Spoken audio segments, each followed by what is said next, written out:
Magandang umaga po sa inyong lahat at mga taga-subaybay ng ating 10-minute prayer devotion. Ang ating pong teksto ngayon ay makukuha sa Philippians chapter 4 verses 11 to 13. Ang sabi po dito, "Not that I speak in respect of want, for I have learned in whatsoever state I am, therewith to be content. I know both how to be abased, and I know how to abound.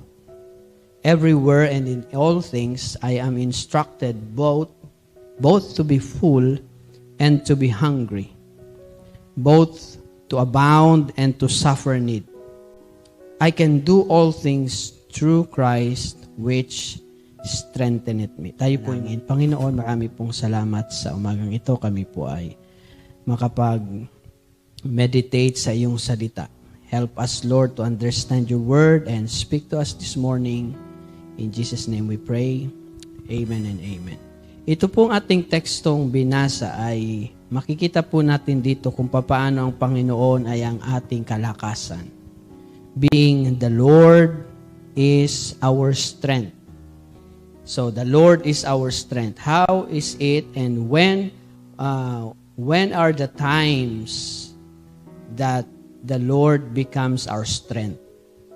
Dito po sa konteksto ng ating binasa, makikita po natin dito na of course the Apostle Paul is speaking about contentment here. You will read in verse 11, he said that, "For I have learned in whatsoever state I am, therewith to be content." So ito pong word na state dito ay ito po yung mga situations. He's speaking about everything that happens to him ay ang sabi niya ay natutunan niya maging kontento. And in verse 12, you can see here, he said, "I know both how to be abased and I know how to abound." So here, makikita po natin dito, first, the Lord is our strength in times of abasement. The Lord is our strength in times of abasement, meaning, ang Panginoon po ay nagbibigay sa atin ng kalakasan. Kahit po, lalong-lalo na po sa panahon na tayo'y lugmok or tayo'y nasa baba, na tayo'y akala mo hindi ka na makakabangon, akala mo hindi ka na makakasurvive, akala mo hindi ka na makakalampas, hindi mo na mapapasahan. Ang sabi dito ni Apostol Pablo, "I know both how to be abased." Ano po? The word abased means to be down, to be discouraged, to be almost have nothing. Ano po? O kaya sabi nga yun sa Tagalog ay aba. Nasa abang kalagayan, mga kapatid. So, ang Panginoon po, lalong-lalo na sa panahon na ganito ay, ang Panginoon po ang ating strength. When Apostle Paul said, "I can do all things through Christ, which strengtheneth me," he is not speaking about na kaya niyang gawin o kaya kong gawin ang lahat kahit ano pa yan dahil kay Kristo. Hindi po ito patungkol sa ability natin. It's not about ability. Yung "I can do all things" is not talking about ability. Apostle Paul was talking about the situations, the many situations. Kaya mga kapatid, mali po ang interpretation natin, mali ang application natin kung gagamitin natin itong verse 30 na kaya mong gawin dahil sa Panginoon na nagpapalakas. Ang context po nito, mga kapatid, ay ito pong mga sitwasyon.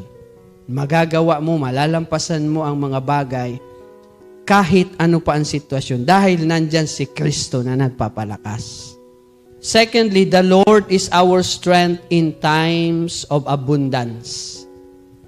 Sa panahon na tayo'y wala, sa panahon na tayo ay sagana, nandyan ang Panginoon. Strength natin siya. Kaya, huwag nating i-credit sa ating sarili. Pag tayo'y abundant, ay nakakalimutan na natin ang Diyos. We have to credit always the Lord sa panahon ng abasement or sa panahon ng abundance. Ang problema sa atin pag panahon ng abasement or walang-wala or salat, saka lang lumalapit sa Panginoon.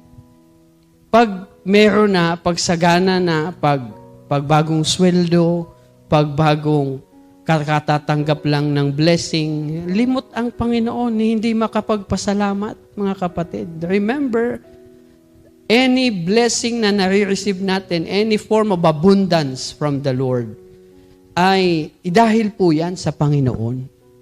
So dapat, ang pagtitiwala natin sa Panginoon, ang pag-depend natin sa Panginoon, ay both sa time ng abasement at sa time also ng abundance. Kaya sabi ni Pablo dyan sa verse 13, I can do all things through Christ which strengthened me. Kaya kong mapasahan ang Panginoon para ng aking strength kahit sa panahon ng abasement, sa panahon ng abundance. And number 3, the Lord is our strength in times of fullness. Anong sabi dyan ni Pablo? I am instructed everywhere and in all things I am instructed both to be full. So, sa panahon na busog, sa panahon na lahat ng needs ay nandyan, supplied ng Panginoon, sa panahon ng provision, let us always give the credit, give the glory to the Lord. Hindi po tayo meron dahil sa ating kakayahan. Yes, salamat kung may trabaho, salamat kung may negosyo, salamat kung may mga resources, pero lahat po yan ay ang Panginoon po ang nagtalaga niya. Kung bakit ka may trabaho dahil sa Panginoon. Kung bakit ka may negosyo dahil yan sa Panginoon. Kung bakit ka may kita o anumang form of source of income mo, Diyos po ang nagbibigay niyan. Una-una, yung kalakasan mo galing sa Diyos. Yung pag-iisip mo galing sa Diyos. The Lord is our strength. Salamat po sa inyo. Tayo po ay mag-pray. Panginoon, salamat po sa iyong salita. Salamat po sa iyong paalala. Salamat po sa iyong encouragement. You are our strength. We cannot do anything without you. Without you, we can do nothing. It is you that gives us the strength in all times of our life, in all the situation, whether it be in abasement, in abundance, in fullness, or in hunger.